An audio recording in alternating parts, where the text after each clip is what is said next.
recording will go up on YouTube alongside the article. Just so that you know that. Any kind of, I sometimes have to edit bits out here and there, especially spoilers, avoid spoilers. Oh, right, yes. Also, I've finished reading, book one on Thursday, I think. So I haven't actually updated my questions that I prepared, but hopefully some of it will be in my head as well. So. It's fine, of course. Brilliant. So, to start with, could you give us a brief lowdown on your writing career to date? my writing career to date, as in, well, I started writing when I was 19. Yeah. Well, I started writing really when I was like 10, but that's just because I wanted to write something. I wasn't very good at it, and I had no, plans to be an author, but it was never something that I didn't not want to be, if that makes sense. Yeah. Well, I didn't really kind of plan to be an author. I wanted to be an author, I suppose, a little bit when I was about 14, 15, when I spoke to my English teacher at school and said, I want to do A-level English.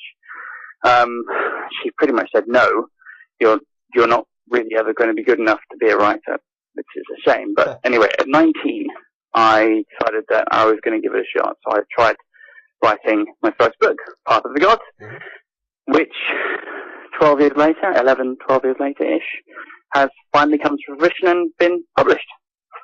And obviously you're hoping to turn it into a trilogy, so is it going to be another 24 years until we get this second or third books, or? Yeah, that's it. No, I've actually finished the writing of them. Okay. All 3 books have now been finished and completed, and just waiting for them to be published now. So have you done all of your editing and whatnot as well then? Well, I've read through, well, book 3 is still very, very fresh. I mean, that I only finished very recently.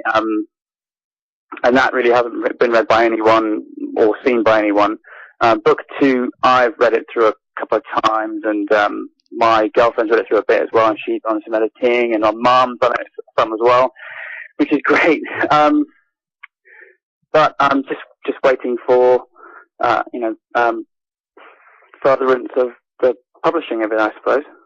And what can we kind of expect from the rest of the series? Well, I'm like, I don't want to give too much away. But it's going to be unlike, I think, anything anyone's ever read before. It changes genre. Okay. It's still fantasy. It's still made up. It's still, it's still the same story. Yeah. And they're very, very much a continuance of each other, book 1 to book 2, book 2 to book 3. But things go really, really funky in book 2. And something that I don't think many people, well, I don't think anyone's going to expect what happens in book 2 to actually happen. Okay, well now you've got me needing to read that, so it's pretty revolutionary as far as concepts go. I don't want to say anything. I don't want to say any titles there. I've sort of spoken to some friends about it, and a bit of this and a bit of that, and they kind of throw titles of stories, of films, and of books that they've read back at me, but actually they're not the same. But I don't want to give anything away because it's really exciting. I don't want to spoil it, but I want people to kind of really, really want to read it. So, well, brilliant. Yeah. Well, I mean, book 1 sort of ended on not necessarily a cliffhanger, but you could there was definitely a direction that it was going, I think, as well. Yeah, I mean, there is more to follow from book 1. I didn't want it to be, I wanted it to have a happy-ish ending, I suppose. I don't want it to be, but I kind of, there needs to be more. I really want people to want more. I want people to hopefully want to carry on reading it, and hopefully I've achieved that. I mean, the truth be told, I'm not entirely sure what I'm doing when I write. I love it. I love it to pieces, and I've read a few books before, and well, hopefully you would have thought so. I've read a few books. I don't know, and you get ideas about how you want it to go and how you want it to feel, and hopefully I've achieved that with people wanting to read more. And so again, in terms of the books that you read, are there any particular writers that you feel have kind of influenced you? I think that is a really good question. I think every sort of book I've ever read has given me even the tiniest gold nugget of information of wonder. The kind of books I really enjoy reading are the kind of books where you feel like you're being sort of narrated to. Yeah. Where, you're reading it, but you're not really kind of struggling to read it. It's almost like someone's just speaking to you. Yeah, telling you a story. Yeah, exactly. And I feel that Stephen King is one of those writers, is one of those authors. He just he writes in a way that you speak. He writes in a way that you want to hear something, and it's good, and you can feel the emotion coming through it. Laini Taylor, she's a cracking writer. Really, really enjoyed her way of writing. Again, that kind of way you're being spoken to, and it's lovely. Yeah, so those are the kind of books I enjoy. Yeah. Well, I think it's interesting actually as well, because when I was reading it, one of the things I noticed, obviously it is, a fantasy novel and set in a fantasy world, but there are a lot more elements to that as well. And I think it sounds like you've sort of touched on that with the way that books 2 and 3 are actually going to go as well. One thing I did notice as well is, in particular, your battle scenes are kind of, particularly well thought out. A lot of fantasy novels, the battle scenes are quite repetitive, and it's just sort of hack and slash. Whereas with yours, the party members have almost got a strategy for the battle, and they're using the surroundings to help them and that kind of thing. I mean, is that something that you particularly set out to do, or that you've got a particular interest in, or did that just kind of happen? Well, I think, when I write, I like to try and be as accurate as possible. I kind of feel there's a lot to it. You're right. I'd like to go into detail. I like to plan things out. I like to make sure that everything's covered. That someone isn't going to go back and say, well, we had a sword there, but then it's sword out here, or and I feel that sometimes people just kind of glean over that stuff, and I think it's important to be as accurate as possible and to be as truthful as possible as well. And where these characters, some of them are amazing fighters, some of them know what they're doing with this, some of them know what they're doing with that kind of thing, others aren't so much like that. But I think everybody is everybody, and they're all unique. So I think you need to put that into the story. It needs to be there where one character's maybe slightly more nervous of the situation, but prepared to try and, well, I'm not really sure what I'm trying to say, but I think, trying to put the characters into the fight. So it's not just, and he hit him there and slashed him there. And I've read things about fight scenes. I've looked it up, how to write a good fight scene. Some of it I disagree with massively. I think sometimes the right people will say, try and be as perfunctory as you can. He did this. She went there. This happened. There was a hit on that wall or whatever. I think it's important that you can actually use adjectives sometimes in a fight scene. You can draw it out. A fight isn't just punch slash hack and slash like you said. It's not. A fight isn't like that all the time. Sometimes there's quietness and there's stillness, and you have to play on that so that you get. I think I noticed that as well, and it's kind of interesting how, I mean, like you said, it's not just a straightforward hack and slash battle. There's the kind of the thrust and the parry, and the silences or the pauses, like you said. I picked up on that as well, and almost the characters thinking, okay, what do I do now? My arms are getting tired, and he's not weakening, and something's happening over there. So what can I do to, I suppose, to actually make the battle more three-dimensional in a way, I guess. Absolutely, yeah. Of course, where there's more than one battle going on at any one time, those battles are going to interact. Yeah. So they're separate, but they are going to interact, and it's fun. Great fun working through it. I mean, some of the battles were really, really hard to write, and some of them you think, how do I go from here? Yeah. What's going to happen now? How is this going to happen? I mean, I think one of the later fight scenes, there were kind of five or six fight scenes at the same time, simultaneously happening, and I'm jumping between them and trying to keep on top of it all. It's quite tricky. Sometimes I just sort of write a massive chunk of one, a massive chunk of another, and then just kind of splice them together. And then weave them in and out, which is really fun. Trying to get the timeline right as well. And do you think this almost not entirely knowing how it's going to turn out, do you think that actually helps to make it a more realistic battle? Yeah. I do. Brilliant. I actually do, because and I think it's. I mean, I know where I want it to go. I know.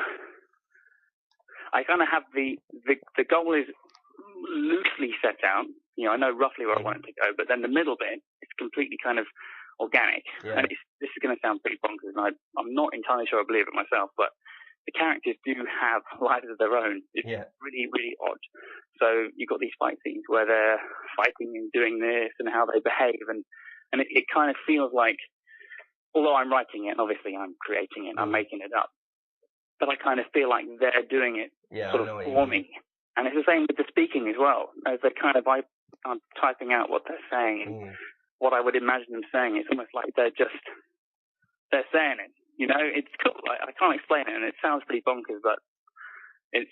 I think it's just a nice kind of natural thing. I have this connection with the characters, and I really like them as well. I like them. I'm not saying that they're well written. I'm saying that I like them. I enjoyed writing them. I even enjoyed the baddies.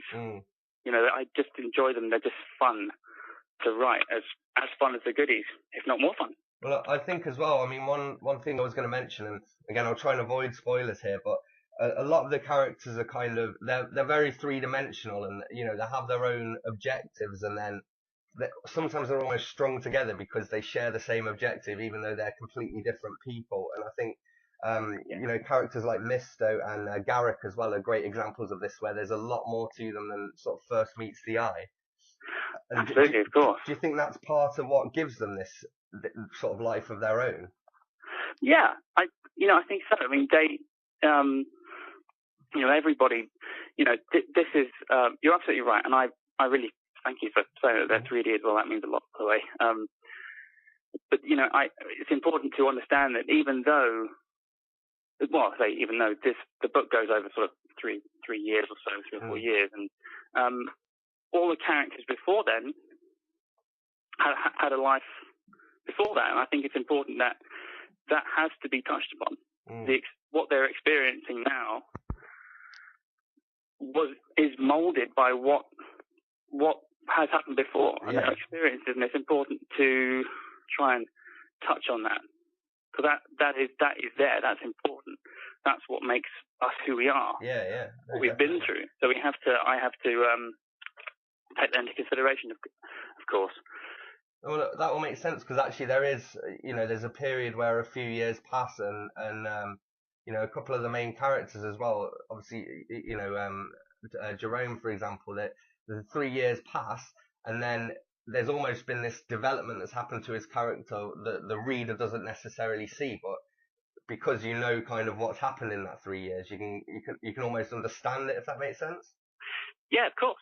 Absolutely, I love that. Absolutely, I mean, that's right. As time passes, there are experiences that have happened and that have molded him, that have made him who he is.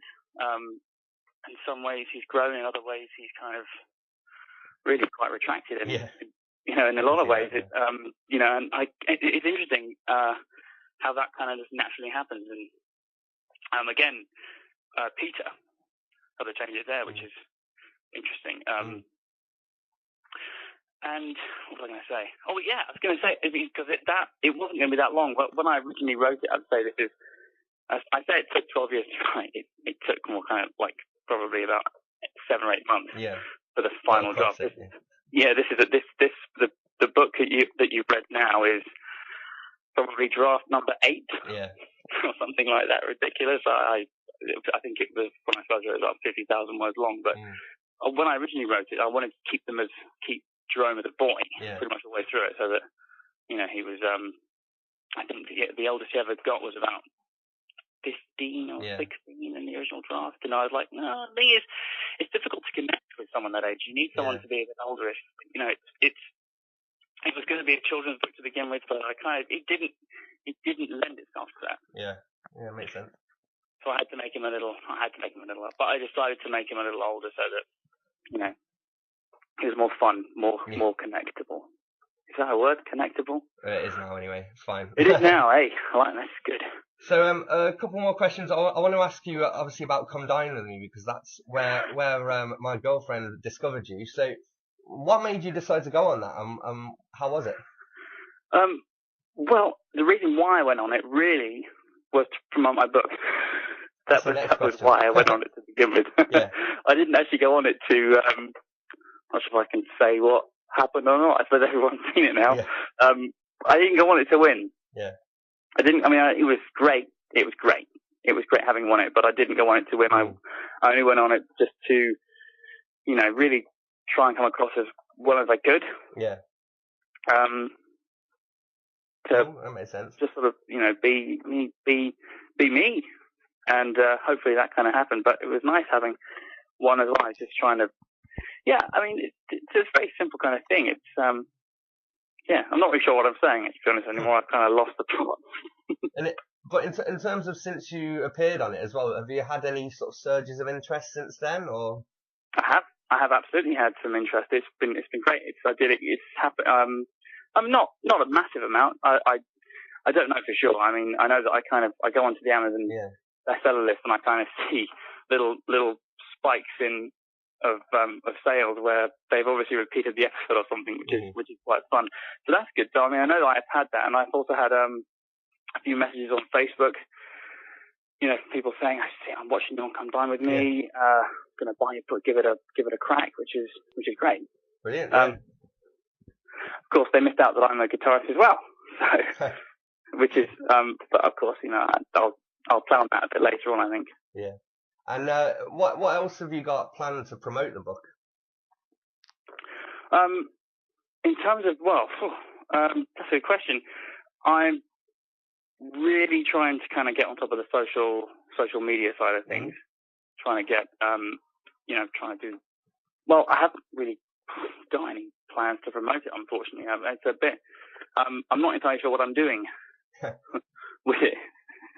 Well, I suppose a lot of it, again, though, is you almost need your readers to do it for you anyway. So being on social media, I suppose that's the best thing you can do anyway, and just hope that everyone else reads it and shares it. And I mean, I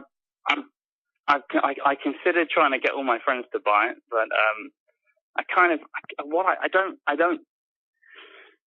probably could. I could probably get all however many friends I got on Facebook to buy a copy of my book, and I could probably annoy them to the point where they never want to speak to me again, and I'll sell 200 books, whatever it is, or whatever. But I'd really rather not do that. I've got some friends that have a copy lying around, and I've not heard anything from them. But I have from a couple, but not from there are a few that I haven't. But and I don't want them to read it because it's written by a friend of theirs. I want people to read it because they want to read it. And if it takes them a year, fine. If they enjoyed it, that's great. If they didn't enjoy it, I'd rather they just put it down and left it to one side. I'd rather they didn't look at it with disdain and think, oh, God, he made me read that book. Really, really hate him for that. That makes sense. So, I mean, it's just a case of going on social media, trying to, get people in touch with it, trying to get my friends to share it, trying to get people to do this tiniest little thing, write a review here and there, say something interesting about it. Try and engage with people as well. Yeah. Cool. That's the idea. Try and, and just to end on this one last question we ask everybody, what was the last book that you read and what did you think of it? The last book I read, where was it? Oh God, why am I having trouble remembering that? It's called The Book of Lost Things by Don Connolly, which I really, really enjoyed, which is a great little book. Sad, actually, but touching and yet heartwarming. It was a funny book. It kind of it went. How do I describe it? It was like a nursery rhyme, but sort of a spin-off of a nursery rhyme, really, with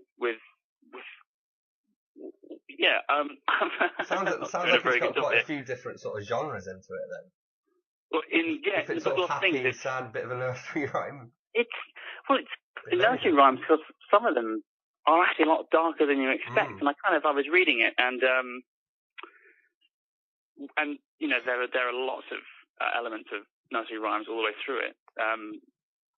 The trolls under the bridge, but they're not under the bridge; they're by the bridge.